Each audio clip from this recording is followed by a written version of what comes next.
Considérez-vous la loi de Dieu de manière négative ou positive? Les 10 commandements sont-ils quelque chose qui vous écrase ou qui vous élève?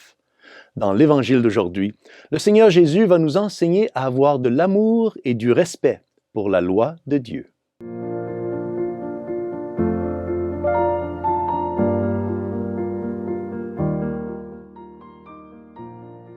Chers frères et sœurs, Salve Maria! L'Évangile d'aujourd'hui nous est présenté par Saint Matthieu, chapitre 5, versets 17 à 19.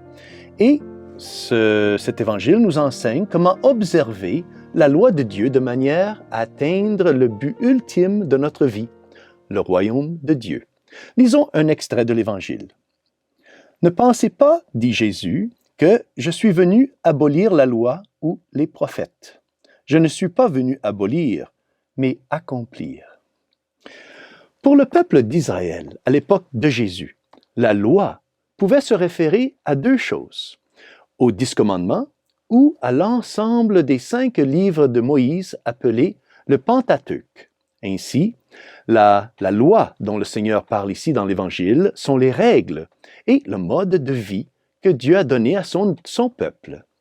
Cependant, les scribes et les docteurs de la loi, malheureusement, ont ajouté beaucoup plus de règles à la loi de Dieu. C'est pourquoi Jésus a souvent condamné la loi des scribes.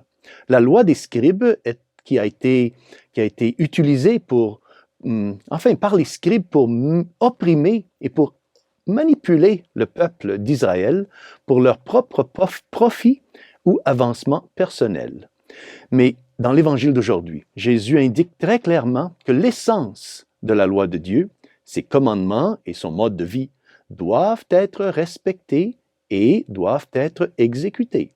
Donc ici, dans ce passage, Jésus insiste sur la valeur pérenne de l'Ancien Testament. C'est la parole de Dieu. L'Ancien Testament fait partie de la révélation divine. La loi transmise par Moïse et expliquée par les prophètes était un don de Dieu à son peuple. Une sorte d'anticipation de la loi définitive de Jésus, la loi de l'amour. Jésus complète la loi, non pas simplement en accomplissant et en obéissant aux préceptes, mais en montrant où tous les commandements ont leur fin. Aimer Dieu par-dessus toute chose. Lorsque nous obéissons à la loi de l'amour, nous accomplissons toutes les lois. Maintenant, Jésus a enseigné la révérence pour la loi de Dieu, la révérence pour Dieu lui-même, pour le jour du Seigneur, la révérence et le respect pour les parents, pour la vie, pour la propriété. La vénération et le respect des 10 commandements de Dieu nous enseigne la voie de l'amour. Aimer Dieu et aimer son prochain. Donc, garder les 10 commandements de Dieu signifie que nous l'aimons vraiment à travers nos actes. L'amour n'est pas seulement un sentiment. L'amour veut aussi des actes concrets. En tant que disciples du Christ, nous devons aimer les commandements et nous devons aussi haïr toute forme de péché. Jésus nous enseigne aussi aujourd'hui la malice du scandale lorsqu'il dit « Donc, celui qui rejettera un seul de ces plus petits commandements et qui enseignera aux hommes à faire ainsi, sera déclaré le plus petit dans le royaume des cieux. » Car, comme nous le lisons dans l'Évangile de Saint Jean, celui qui dit le connaître et ne garde pas ses commandements est un menteur. Et la vérité n'est pas en lui.